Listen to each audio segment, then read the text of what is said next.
Well, good afternoon, everybody. Intentional Living podcasters. Welcome to the Intentional Living podcast, the first for December 2022. The year's almost over. Uh, My. It seems like just yesterday we were doing January. yeah. Marty Keller here in Sacramento, and I'm joined as always by John Donovan in Oceanside. Uh, and we have our very special guest tonight, this afternoon, Rodney Jones, who's joining us from the Pacific Northwest. Welcome, Rodney. Thank you, Marty. Hi, John. I'm, Hi, Rodney. I'm glad you're with us today. Happy to be here. yeah, I'm particularly thrilled to have Rodney be part of us. Rodney and I go back several decades. We were members of Christ Unity Church in Sacramento back in the early part of the century. And when Reverend Jim Lee started a men's group in 2004, Rodney was one of the founding members, along with myself and many other people. And we were also served on the board of trustees together at that church. And so you and I have been together in many spiritual endeavors of all kinds, Yeah. including the famous retreat on the mountain, which maybe we'll find time to go into, and maybe not. Maybe that will be reserved for another time. But one of my all-time favorite memories of you. Um, and I know that you and John also go back a ways. We do. I remember Rodney. I re-met Rodney around the time you're talking about with the Jim Lee and the men's group. And I first met Rodney at a ACA meeting. I want to say back in '89. Yeah. I remembered your voice and the way you talked and the way you looked. And then when I met you again, 12, 13, 14 years later, I recognize you. So we've been on this road for a long time. That's really cool. Yeah. That's totally cool.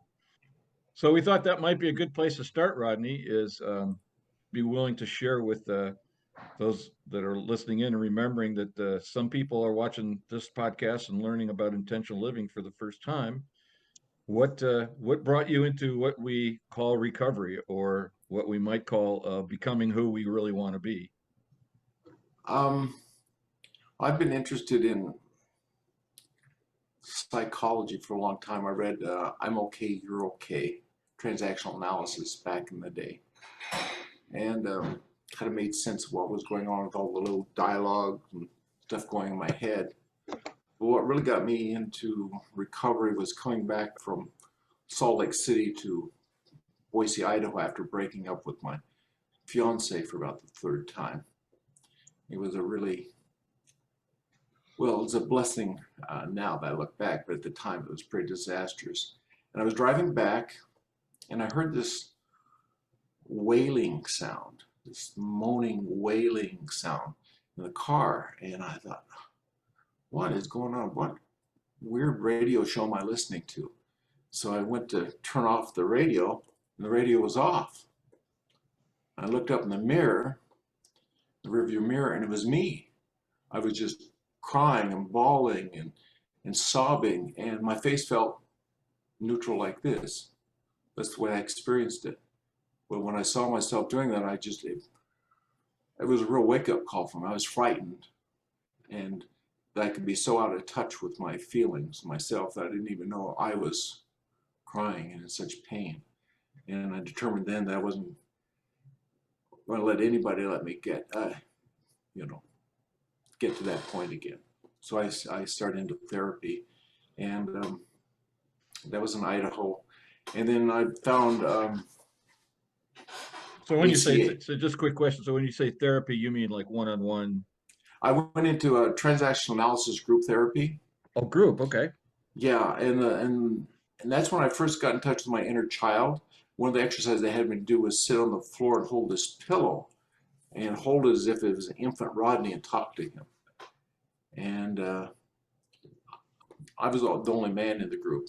And it was a male therapist and a woman co-therapist. She was in training, and the rest of the people, and there were women. It was like a 9-week group therapy session. And they were all in tears, and I was in tears. And it was the first time I got in touch with my little child and started having dreams of what I wanted to do with my life. And so I met my wife after making a list of my ideal woman, because I kept dating the same woman, different body, but same woman, you know, and they were all bad for me. So after I decided I wanted to make some changes, I set a list of my ideal partner, and I met my wife. We moved to from Boise, Idaho to Sacramento, and then after maybe about 5 years of living here, things got kind of rocky, and I went into individual therapy, and the therapist showed me this list of characteristics of children of alcoholics. First time I'd ever heard of it, you know, ACA. And it was like somebody had been sitting on my shoulder taking notes, you know, just described me perfectly. And so I started in that, and later discovered that, started having flashbacks that I had been sexually abused by my mom, and got into Survivors of Incest Anonymous. And then my wife found Christ Unity Church, and so I started going there, and eventually end up in the men's group. And in the meantime, I'd had a lot of healing from the 12-step program and from Christ Unity, and a lot of support from the people I met there.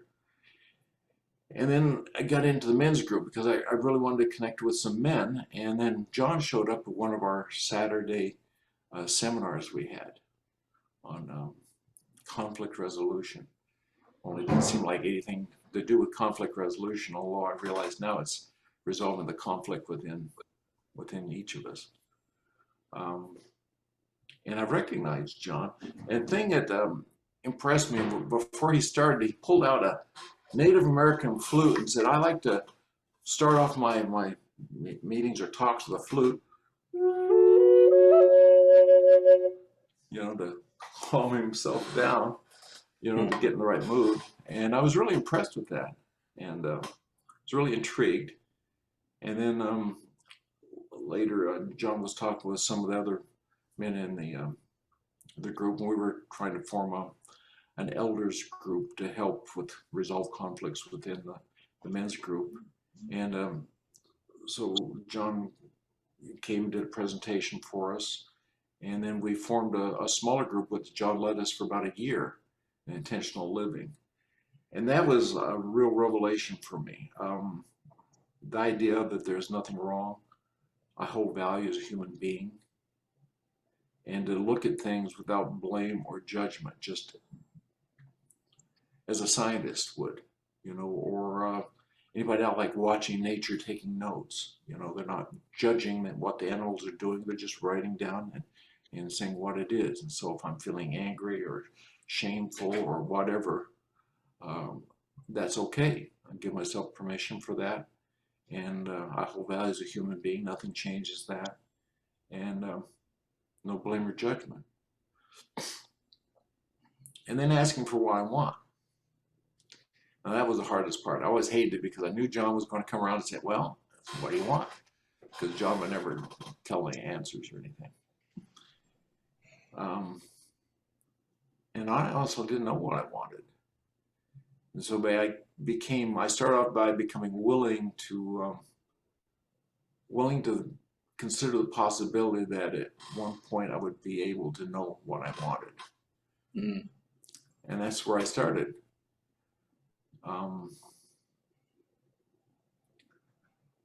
And gradually I started knowing what I wanted. And I started saying it. I started setting intentions, you know, based on what I wanted, what I felt in my body.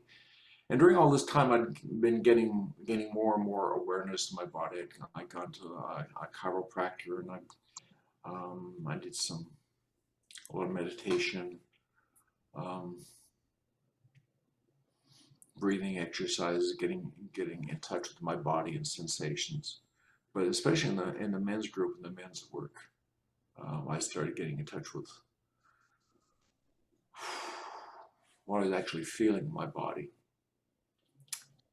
And I was really impressed, John, when in the meetings you would stop sometimes and just take a breath. You gave yourself permission to do that.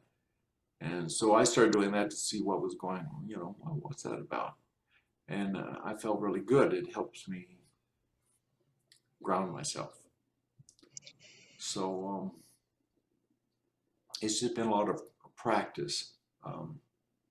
Worked with John in the we call ourselves the Council of Elders. And John did a training for about a year with this, based on some of the stuff he'd learned from Man Alive and from his own experiences. And it was really great training. I developed a lot of trust for the people there and for John and for his teachings, and I started putting it in practice. I found greater relief faster than I ever had, and it almost seemed magical and effortless. Once I knew what I wanted, my body was telling me what I wanted, then I could set intention for wanting something else. And within a week or 2 or 3, and I wouldn't try to do anything. John would tell me, don't muck around with it, just, watch and see what happens. And so I started doing that, and the things that I was suffering around just seemed to fall away. Of course, it's, I got plenty of things to work on, which is great.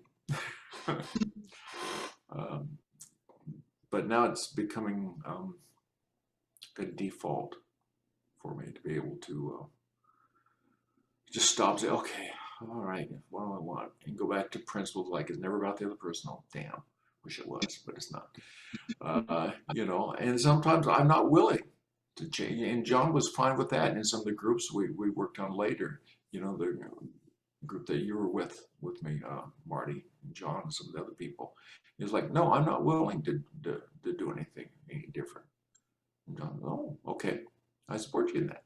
And I go, all right, And then maybe 5 minutes later, I'd be willing to do something or not. Maybe not till the next day, and that was fine. It was like, wow, I validated myself. And then I discovered, and John helped me work with this, in the elders group. I developed an idea. Always liked the idea of time travel. So I thought, what if I could go back into my past and visit my younger self and just be like a older brother or a friend? And so I started doing that and visiting younger parts of myself in my imagination. And sometimes I'd go back to situations and I would stand up for them, stop my parents from doing what they were doing. And then John worked with me on that idea, and I went back and rescued my little kid from some things, especially an incident when I was 2.5 to 3. I was throwing a temper tantrum, the terrible twos. My dad was 22 at the time. Here's this little kid, completely, his mind out of control. He didn't know what to do with me. So he got the idea to pick me up, stick me under his arm, and take me to the kitchen sink and stick my head under the water and turn it on. And he said, I'm going to keep you there till you learn how to control your temper. And I was furious. Talk about righteous rage. How dare you do that? And so I was looking up to yell at him, and water started going to my mouth, and I started choking. And I couldn't breathe, and I couldn't get away. And I gave in. So John helped me walk through that and then tell my dad what I wanted to say. One thing John says that waterboarding a 2.5-year-old, and that's like water was like for me. And then the immensity that just hit me. Then I stood up for my dad, and John walked through this process where he said, you can tell your dad whatever you want him to do, whatever you want to tell him, and you're there, the adult, standing beside little Rodney, And whatever you tell your dad to do, he's got to do it. And so I did, you know. And then John, I said, well, ask little Rodney if he wants to stay or what he wants to do. No, he wants to go. Okay, so I took him by the hand and walked him out of there. And little Rodney just came all chatty and lively and, you know, everything. And John said, okay, come back to the moment, the present moment. And he had me sit little Rodney on my knee and then open up my heart space and invite him in. And I did that, and that was just very healing for me. Mm. And now there's, I don't know, hundreds of little Rodneys in here, all playing around, having a good time. And I do that quite often, go back to those areas. And I remember one time I had it was a pre-verbal Rodney, just this really sad crying. And I thought, oh, I'll go with it. And then suddenly all the little Rodneys in my just said, we got it. And I like felt them like kind of rush out. And they went and got him, brought him back, took care of it. So I feel very alive. I used to do theater in my early 20s. And I really loved doing theater. We started a theater company in Boise, Idaho. And I realized that because when you're on stage acting live, you got to be very present. You can't afford to be distracted by the audience, by anything. You got to be present so you can react to what's going on stage. The actors practice your lines to the point where you don't even think about the lines, they're just automatic. And those are the times I felt the most alive in my life, was on stage. And now I don't need theater because I feel that way in my own life. That same vitality, vividness.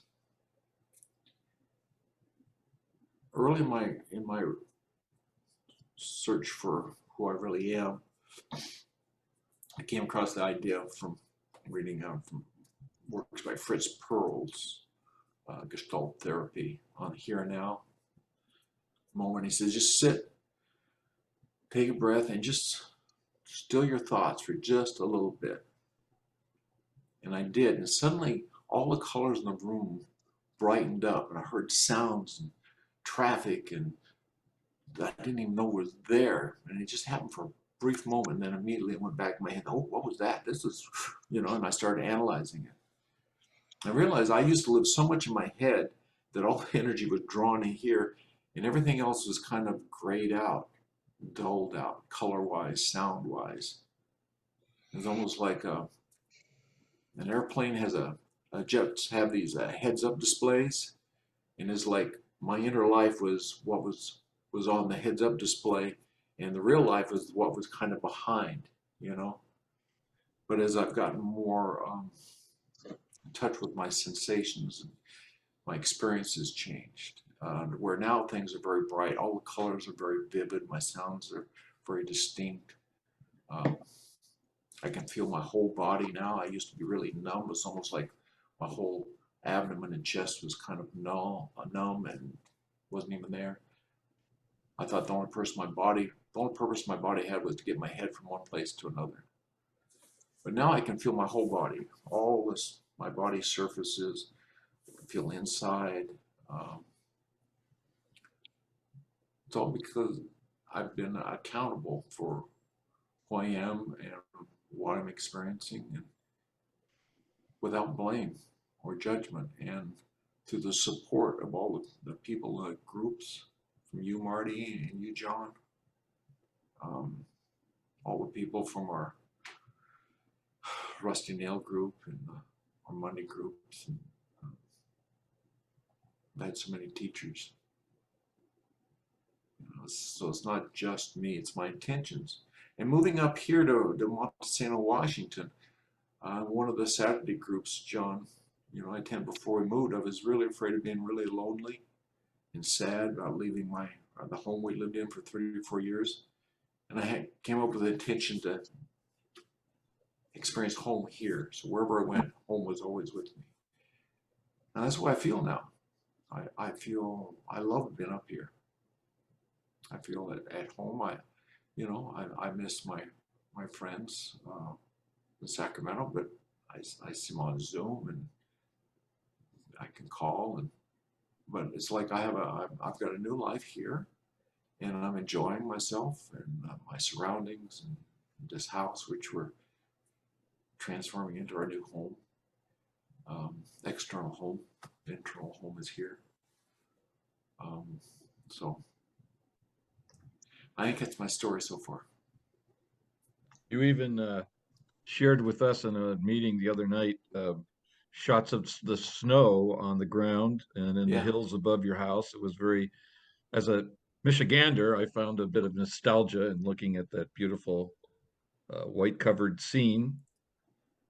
But I was thinking as you were sharing that last part about your new home in Montesano that you are living the life you are wanting. Yes. And isn't that ultimately why we're here? Yeah. To live consciously, Intentionally. intentionally. Yes. On purpose. Anyway, I mean, there's some things that I'm grateful for my subconscious on, like driving the car. I don't have to really think about, how to put in gear and do all this other stuff. And playing my flute, I don't have to think about where my fingers need to go Yeah. and things like that. And the more I practice, the more automatic and the more I can flow with what my feelings come up. Playing flutes, or kind of like doing this work for me, it's very intimate. The flute, I'm using my breath, and it's so, the subtleties of my diaphragm and the breathing, and the motion flows through the breathing. Taking a breath when I feel activated or triggered, and then saying, okay, what do I want? It's very intimate. I got a lot of questions. Sure. And maybe John, if you have some questions or observations for Rodney, please jump in. But I was thinking about, I don't know, it was about 6 years ago, you decided to do a one-man show. Mm. And you I just thought everything that you did around that was brilliant.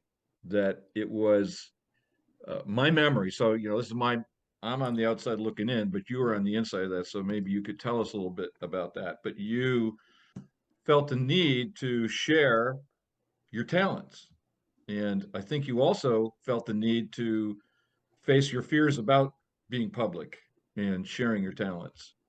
And I was out of town that weekend, so I couldn't be there. But everybody said what a fun time they had, and what a incredibly talented guy that you are, and that you shared some things about yourself that we had never seen before. And I was wondering whether that wasn't the catalyst that turned you into a flute maker, because what I see you in your talent there is that you decided one day you wanted to make flutes, and you, just like with your one-man show, you went and did it. Yeah. I so I'd had this idea for years of doing a one-person show. And I guess well, no guessing, it turned into an intention. Because I play five-string banjo, guitar, mandolin. I know the same 5 or 6 songs on all of them. So I can go through my repertoire pretty quickly. Play classical guitar a little bit.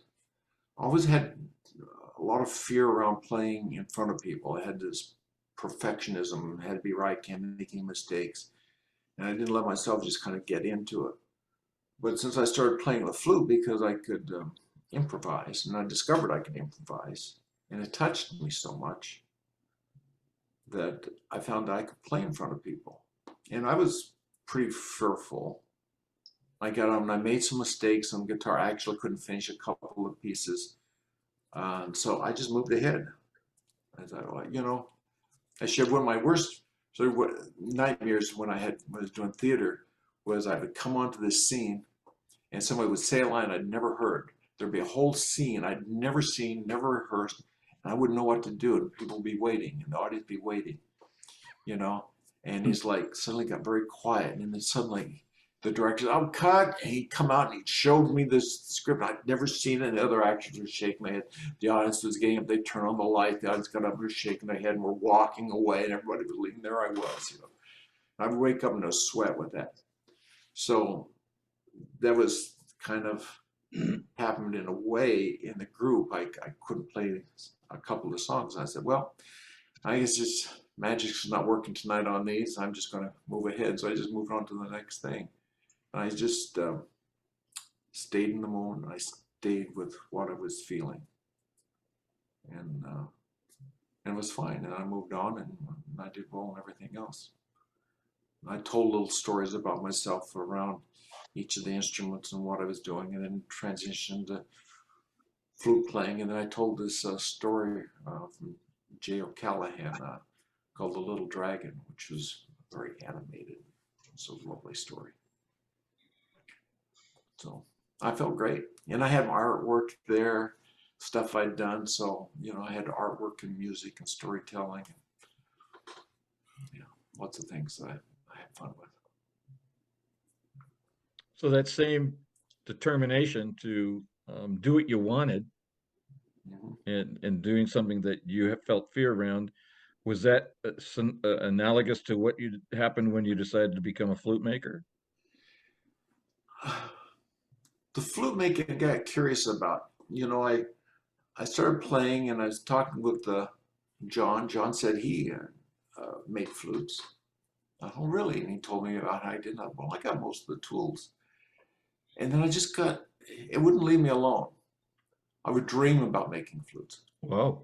I would daydream about making flutes. I'd watch videos and all the time, I could see myself laying the wood out, doing this, you know, just like I saw in the videos. And, you know, finally I thought, okay, I'll make a flute. You know, if that's the only way for you to leave me alone, I'll make a flute.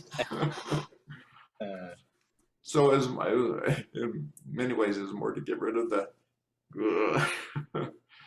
to make a flute. You made that dual flute you just played? Yes. Could you play it? Show us that again, and maybe play a little bit. That sounded really, really nice. I carved a sequoia. Beautiful. A sequoia on it. It's a pele. It's a type of like mahogany, and I've got a ebony mouthpiece and walnut with abalone inlay. Excellent workmanship. Oh my God. Yeah, go ahead.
Excellent, Rodney. As I'm listening to you today and watching you, and my heart is full. Like I said, I've known you for 34 years, and to see you be in your element and express, and I know that it affects the people you love there in Oregon, and it just this is what I wanted for myself, and I see you have it, and my heart is full. I'm just so happy for you, Rodney. It's really, really cool. Thanks, John. Mm-hmm.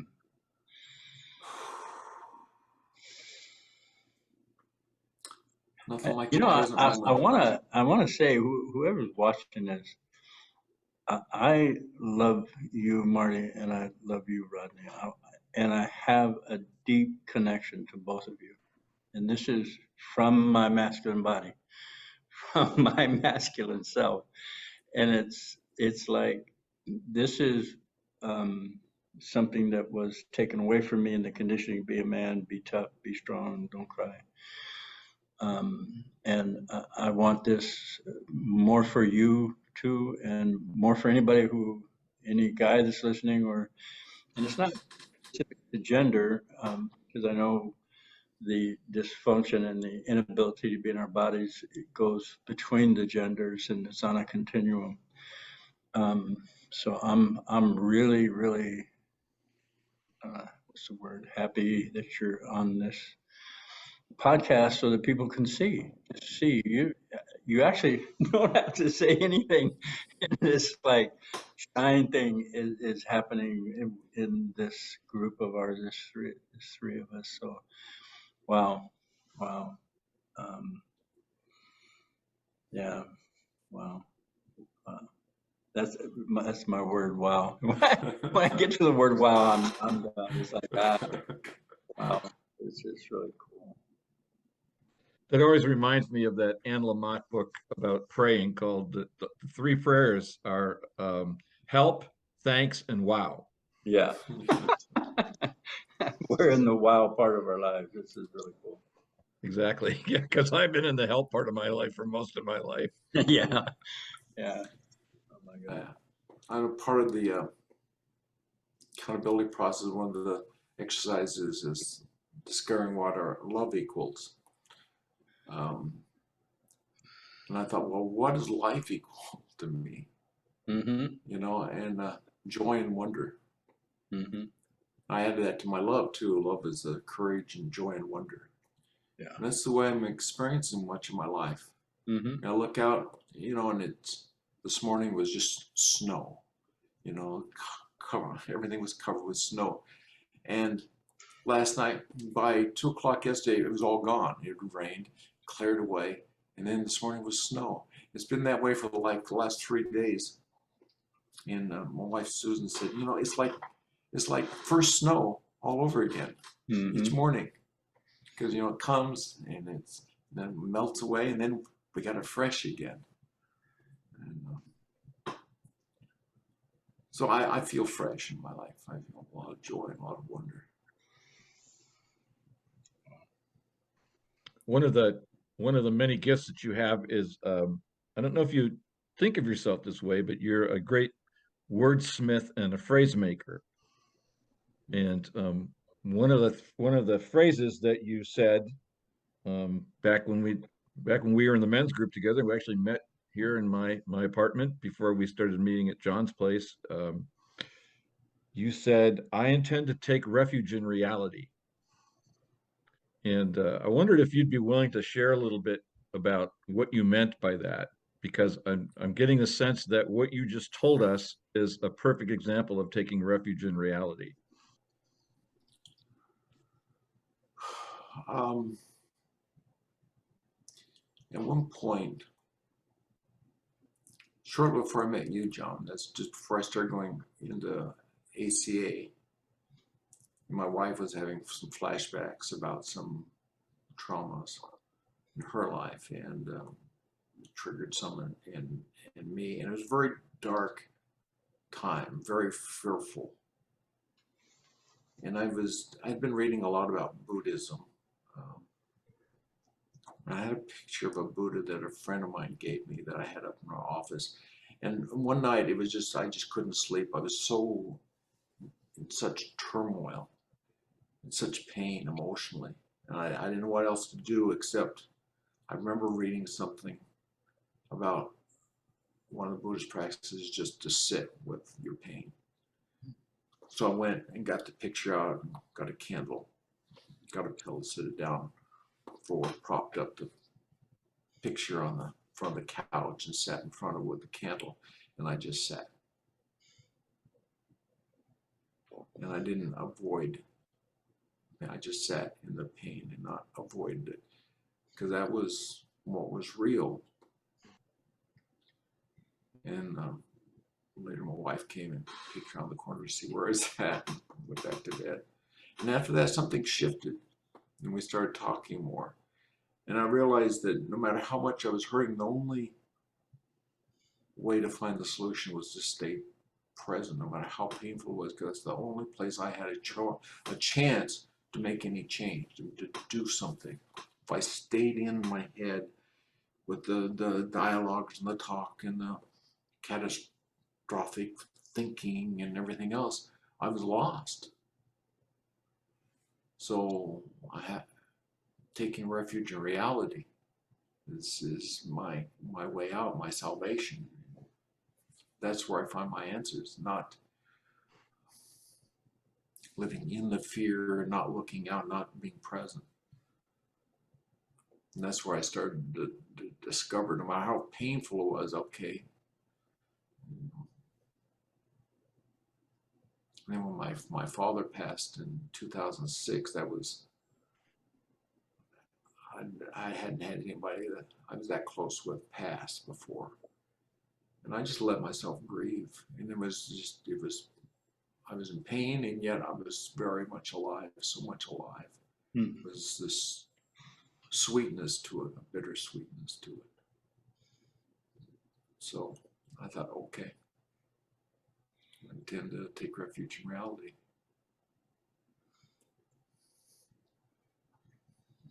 That's just it's like I got three wise heads about this here. That is just another way of saying I'm going to do the accountability practice. Yeah. Because the reality, this is what I heard you say, is you decided to sit with the feelings, no matter how difficult and painful they were. And that's where the accountability practice starts. What's true here in the moment? Yeah. And how do I feel about it? And that the secret sauce to all of this, from my perspective, and maybe you guys see it differently, but the secret sauce from my perspective is when I'm present with this unhappiness, this discomfort, this pain, whatever it is, I'm in nothing but reality. I'm not entertaining a worry about tomorrow. I'm not looking at a regret about yesterday. I'm just present. And when I'm present, I'm in infinity. When I'm present with what is, I'm in infinity, and that's where all possibilities reside. And that's what gives me the power to create something different, because my pain, my willingness to be with my pain, got me to the locus of all possibility. And that's why John's request that he invited all of us to say, and I had the same struggle with this for years. It's like, what do you want? Is the question of what do you're in infinity, so what do you want to do with it? And guess what? You get to say, and nobody else gets to say. Yeah, see, I didn't know about asking what I wanted. Yeah, no kidding. At that time. And that's what's been very powerful for me. You know, there's a lot of, I've read so many different things that are, from stuff from Adi Ashanti, Don Miguel Ruiz. There's so many parallels with what we're doing accountability, but it kind of hints at, well, what do you want? Setting an intention. I've read stuff about intentions and stuff, but intentions are not just like saying an affirmation. It's like, okay, I have some, right now I'm experiencing judgments about some people I've heard in meetings who say, well, I'm going to set an intention now. Well, what are you feeling first? What do you want? I mean, that's where I want to go. I realized I was bypassing the what I want stuff when I was doing the accountability. Okay, well, I want blah, blah, blah, blah, blah. Okay, I intend to, without taking a breath and seeing how I really felt, because that's where my answer is. Well, what do I really want? Maybe I don't want anything different. I won't know that until I stop and breathe and notice. And just to set an intention, oh, well, I'm going to set an intention on this. And for me, I don't find it works real well if I just do that. And then I thought, oh, well, this doesn't work. And then I'm back to my old, there's something wrong with me. I'm defective. I can't do it right mode. And that's okay, because now I know that that's just my old conditioning. And it's just conditioning. It's not bad or good. But those are listening. If you're doing accountability, I really support you in taking the risk to find out what you want. If you want to know, sit still and we'll tell you. And if you don't know, set an intention. If you really want to know what you want, then that's a want, and it's an intention to know what you want. Yeah. Yeah. Very good. And I found for myself in my recovery, throughout my recovery, when I identified something I wanted, that something shifted inside me. It's like when I first got into recovery, all I wanted was a moment of peace where this shut down just for a moment. And I experienced that. And then what do I want now? And over a period of years, the first thing I wanted was to be nonviolent, because I became aware that my communication style was violent. So I wanted to be nonviolent. And then it worked into I want a sense of peace. And after doing this for a period of time, and then becoming a teacher, I went into the jails to offer information to inmates that were violent offenders and addicts. Them just hearing somebody ask them, "What do you want?" was out of the paradigm. It was like they very rarely had something to say without some discussion about what that meant. And what I know now is that me focusing on what I want that I don't have sets up a longing, and that works internally in the mechanism. I talk a lot about the mechanism, midbrain brainstem reticular activating system. That is one of the ways to describe that is the seat of the paradigm, and that is holding on to what I'm experiencing right now. Addiction, codependency, and avoidant behavior. And when I identify something I want, this mechanism opens up so that I can receive the information that is pertinent to that focus. And I've read, and no, I don't read a whole lot of books, but I know of a lot of books that talk about the benefit of pain. So one of the constants, I have 4 constants of relationship. First one is focus attention. What are you paying attention to? What are you focused on? Well, if I don't know what I'm focused on, my subconscious definitely has a focus and is creating the reality that I find myself living in. So attention and focus, and then own my projections. How do I understand what's in my subconscious? Subconscious just, it says I don't know because it's subconscious. Well, the subconscious manifests all the time, and it's manifesting in my perception. So if I look out and see asshole, if I identify asshole, that's a reflection of me. So if I own I'm an asshole, that validates that's, yeah, I've been working real hard to keep you being an asshole because that keeps people away from you. And it's working, and it's also painful, destructive, and causes isolation. And then the third one is just what we're talking about, move toward your pain. It's like, what? Move towards your pain. Because in the pain is where you found that little boy, where you find that hurt part of yourself in there. And if you're quiet, not judging yourself, being a sissy for, oh, I'm sad. Well, no, I'm sad. And then this subconscious memory bubbles up for perusal. Oh my God, no wonder I'm sad. Look what happened to me. And you feel that. I intend to self-actualize. I intend to live in peace. I intend to forgive myself. That frequency, that feeling of sadness, of hurt, has a frequency. And then when I say I intend, it uses the power because all our experiences are set into our subconscious through an emotional feeling state. And I get into that state. And a lot of times when I'm feeling, I really don't have words for it. I could say sad, but that doesn't encompass the what I call the constellation of awareness that's in the feeling tone. And then the fourth concept of today, I intend to. What do you want? Based on where I'm at, which is, oh my God, I'm isolated, separated, abandoned. Not only am I abandoned those people I said I loved. I left them.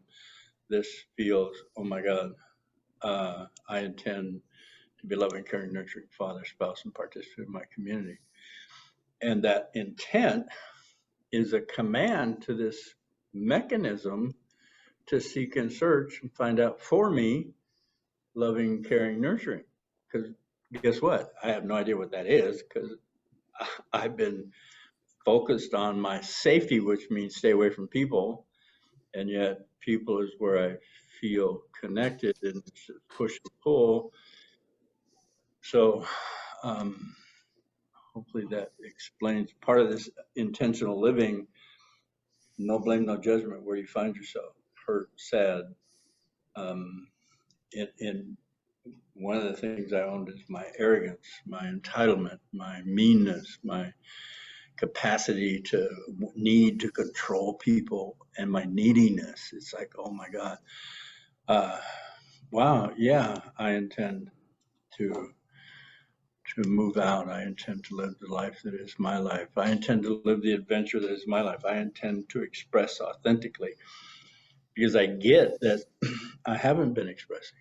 I've been doing what I needed to do to stay safe, to survive, and not thrive. So, Yeah, I like your expression of feeling tone, because sometimes I don't have the words for it either. all right. And my old conditioning pops up with like, oh, well, you better find the right words or this isn't going to work. Not right. Oh, hello.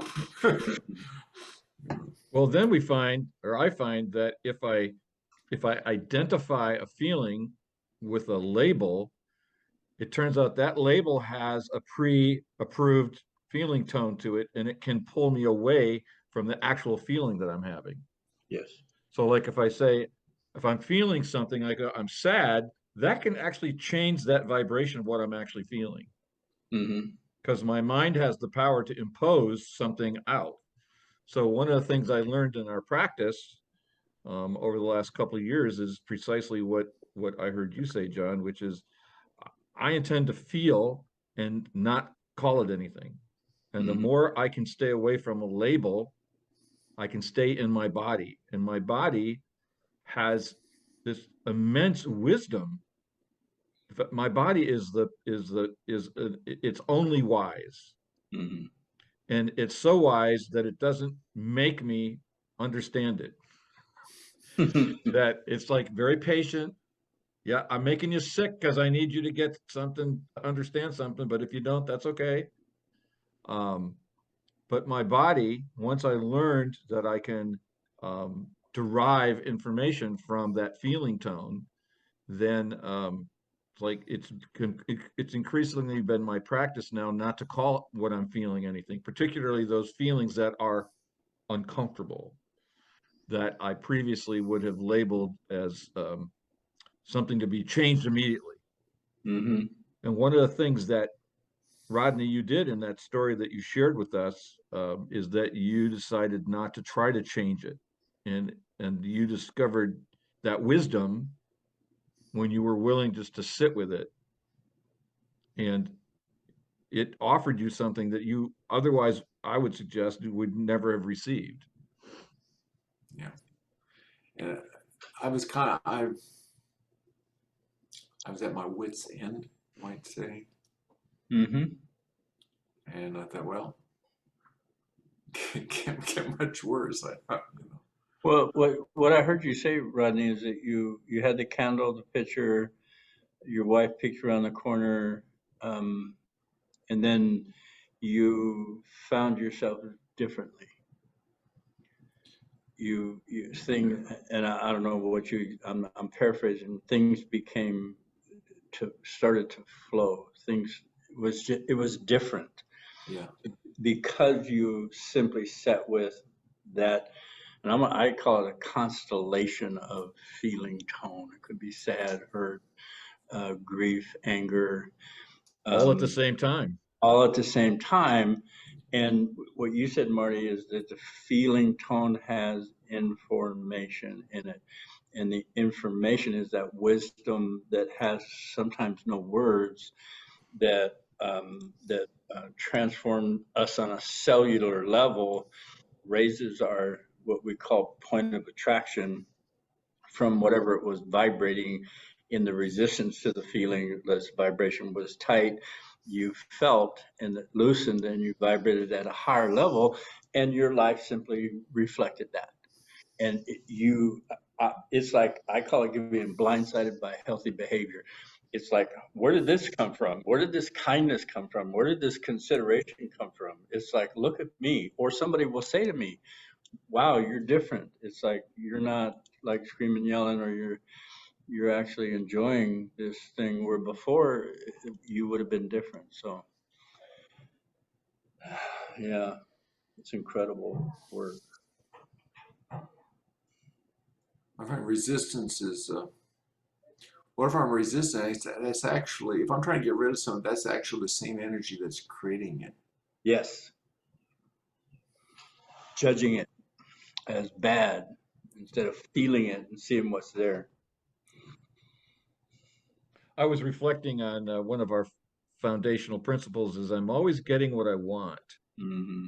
And what you said earlier, John, was if I don't know what I want in my conscious mind, my subconscious mind is certainly wanting something. Yep. And so, oftentimes when we share this idea in meetings, particularly people who are just exposed to it's like, I don't believe that. And sometimes we hear, I'm always getting what I want. Is there something wrong with me because what I'm getting is bad?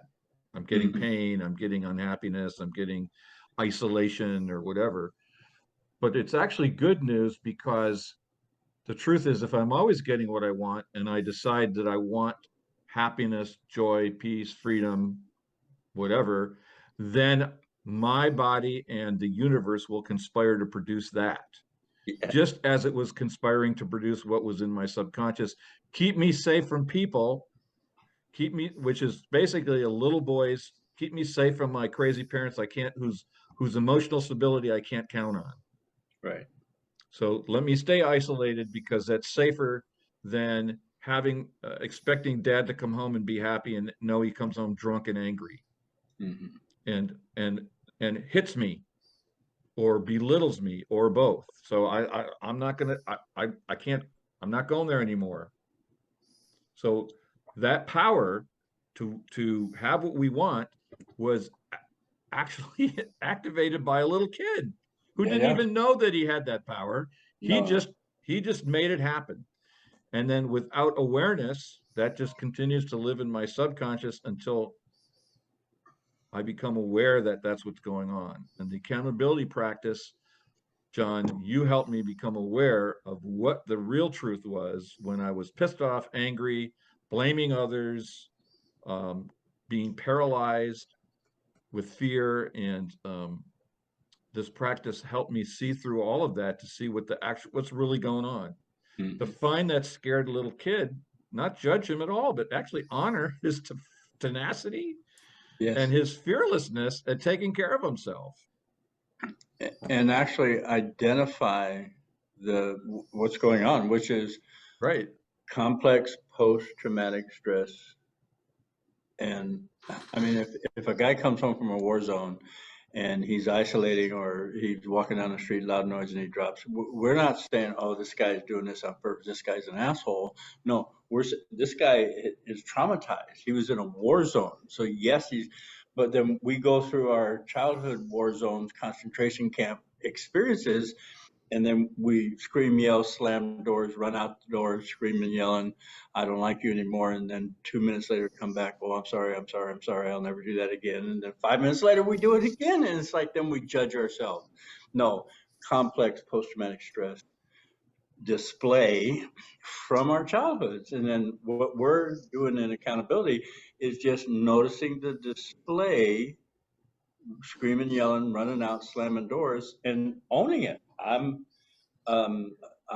need to have this need to control people. I have this need to keep people from asking me questions that I don't want to answer.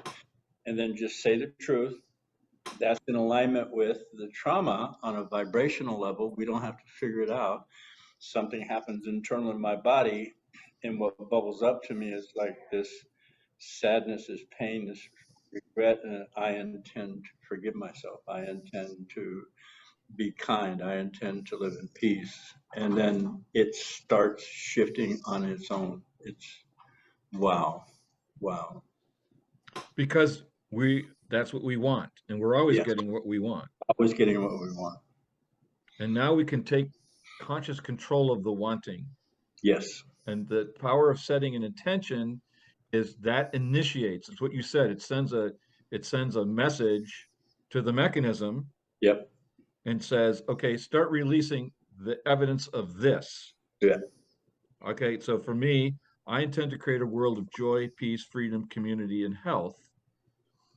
And so what I discover is that even when old tapes show up again and I criticize myself or I indulge myself in a satisfying round of self-hatred, it happens in an environment of joy, peace, freedom, community, health. And so what that means is it no longer takes the prime place in my consciousness. It's like, oh, look, there it is. I'm having an uncontrollable self-recrimination moment. Okay, all right. Well, what do I want? Mm-hmm. And as my friend Rodney said earlier, it's like I might want to just indulge in this. Okay, I give myself permission to hate myself. And it's like just saying that. Yeah. Changes the vibration. Yes. Like magic. Like magic. Do you believe in magic? Yeah, when I first got into recovery, and I know we're getting too close to the end here. When I first got into recovery, I heard the phrase, if I had a magic wand. Well, I found one. It's called accountability. Just like name where I'm at. Like I'm mean right now. I'm being mean. I'm mean. Oh my God, yeah. Oh, I intend to be kind. Magic wand, boom, and it changes. It's like, oh my God. Beautiful. Yeah.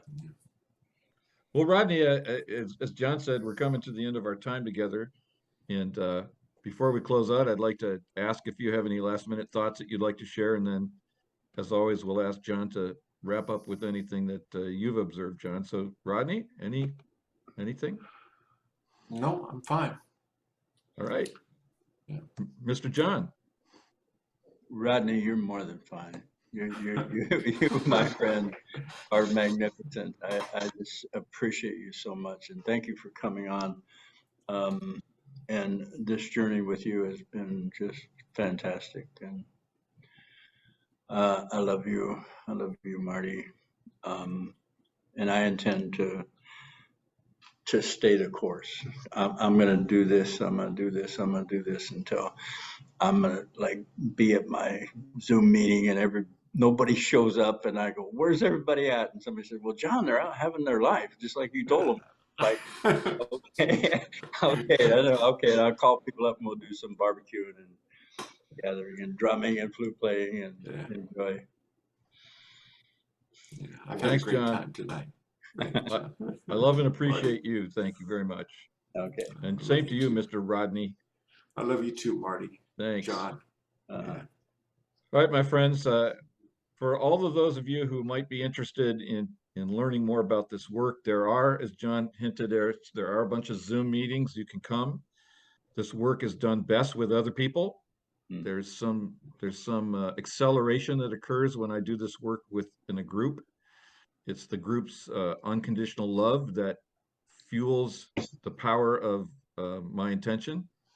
So we have 5 meetings a week. So at the end of this, there'll be some information on how to find those meetings and get the Zoom addresses. And you're welcome to join the meetings. You don't have to participate. You'll find that there are a lot of people participating. but you don't have to. Or if you want to, you're welcome to come in to the meeting and jump in the deep end, because the water's warm no matter where you are. So please feel free to join us. And again, Rodney, thank you so much for being our guest. I hope you can come back in the future. And as always, John, thank you. And we'll see you all the next time. You got it. Bye-bye. Bye.